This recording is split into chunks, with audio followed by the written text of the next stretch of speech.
في واحد الزمان بعيد، في بلاد الخير والخمير، كانت واحد البنت سميتها غيتا. غيتا كانت نوارة الدوار، زينة وصواب، واللي شافها كيذكر الله. وكان عندها واحد الشعر كحل حرير وطويل كيوصل حتى للحزام، كيلمع بحال ضوء القمر وسط ليل حلك. والديها كانوا تجار كبار، ناس ديال الله معروفين بالأمانة. وكانت غيتا عايشة معاهم ومع خوها المعطي اللي كان كبر منها ب10 سنين. كبرت غيتا في العز، تعلمت الطياب والخياطة من أمها، والحيط والحكمة والقراية من باها. واحد الليلة من ليالي الخريف، ملي كيكون الرعد والبرق، والديها خرجوا في رحلة تجارية للمدينة الكبيرة. الطريق كانت زالقة والعربة تقلبات بهم في واحد الواد غارق. وصل الخبار الحزين للدوار في غسق الليل. غيتا مسكينة تهرس ليها الجناح وبكات حتى نشفوا دموعها. المعطي خوها صبر وشد بيدها ووعدها باللي غيكون ليها الأب والأخ. دوزوا عام ديال الصبر والحياة كانت قاصحة. المعطي قرر يتزوج باش يونس اختو ويعمر الدار. خطب وحده سميتها زهور. في الأول زهور كانت كتبان بحال الحمامة، ولكن غير سكنات ظهرات فيها الحية. زهور كانت مرة حسودة، غير دخلات كرهات غيتا على زينها وشعرها.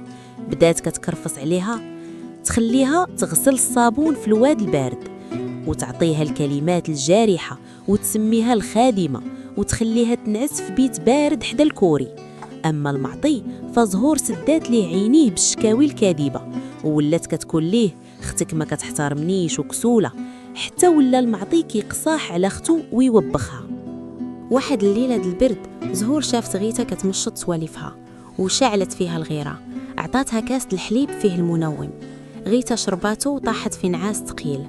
زهور جبدت مقص كبير وبدات كتقص ليها دوك السوالف الذهبية وهي كتضحك بالشر. ملي بقات خصلة وحده، فاقت غيتا وشافت شعرها مشتت في الأرض. غوتت: أويلي شعري! زهور خافت تفضح، هزت جنوي سكين وبغات تقتلها. غيتا بجهد الله دفعاتها وخرجت كتجري حفيانة وسط الظلام والغابة. هربت غيتا للغابة الكبيرة اللي كيتلف فيها الطير. طاحت كتبكي وتدعي: يا ربي أنا يتيمة ومظلومة، خذ لي حقي. فجأة بان نور وشافت مرا وقورة شارفة وزينة سميتها لالا منا، حارسة الغابة. قالت لها: ما تخافيش يا بنتي، نيتك الصافية هي اللي جابتني.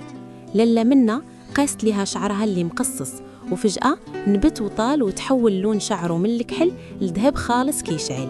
وقالت لها: هذا رزق الله، كل خصلة ذهب وملي تقصيها ينبتوا جوج، استعمليه في الخير. وعطاتها قفطان أزرق سماوي همة وشان. مشات غيتا لواحد الدوار بعيد، سكنت عند راجل كبير ظريف. بدات كتقص خصلة من شعرها الذهبي كل شهر وتبيعها عند الصائغ. ولات لاباس عليها، ولكن ما نساتش المسكين. كانت كتعاون الأرامل، كتشري الدواء للمرضى وتصدق في الخفاء. واحد النهار لقات بنية صغيرة بكات حيت امها كتموت بالمرض. مشات غيتا شرات الدواء والماكلة وحطت ليهم سرد الفلوس تحت المخدة وهربت بلا ما يعرفوها. واحد النهار في الغابة لقات مجموعة الأقزام واحلين مع صخرة سادة ليهم الغار.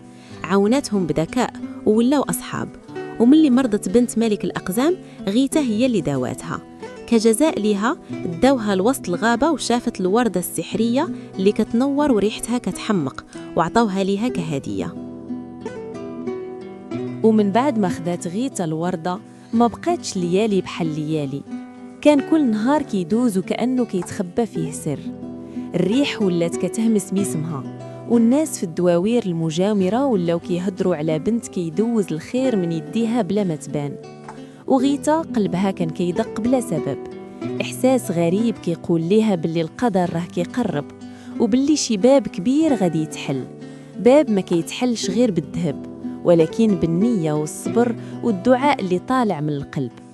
ووسط هاد الهدوء الثقيل جا الخبر اللي قلب الموازين. السلطانة لالا مينا علنات على مسابقة ما كانتش بحالها، ومكتوب فيها مصير بنت ما كانتش عارفة باللي حياتها كاملة كانت كتوجد لهاد اللحظة. السلطانة لالا مينا دارت حفل كبير باش تختار زوجة لولدها الأمير مولاي الغالي. كل بنت جابت أغلى ما عندها، بنات التجار جابوا الجواهر والياقوت، وغيتا مشات بلباسها البسيط ومغطية شعرها الذهب. قبل ما تمشي جارتها الغدارة بغات تسرق ليها الوردة وتحرق دارها، ولكن ربي حفظها، وغيتا تعطلات حيت كانت كتعاون جارة عجوزة مريضة وبقات معاها حتى ولات بخير. عاد مشات القصر في آخر لحظة. في القصر غيتا حطت الصندوق وحلات الوردة السحرية. القاعة تملأت بنور وريحة الجنة. السلطانة تعجبات وسولاتها: منين ليك هاد الجوهر؟ غيتا بصبق وعينين مغروقين بالدموع عاودت حكايتها من نهار ماتوا والديها حتى اليوم.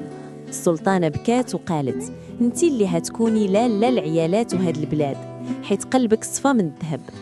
تزوجات لالا غيتا بمولاي الغالي، وفرحات البلاد 7 أيام و7 ليالي.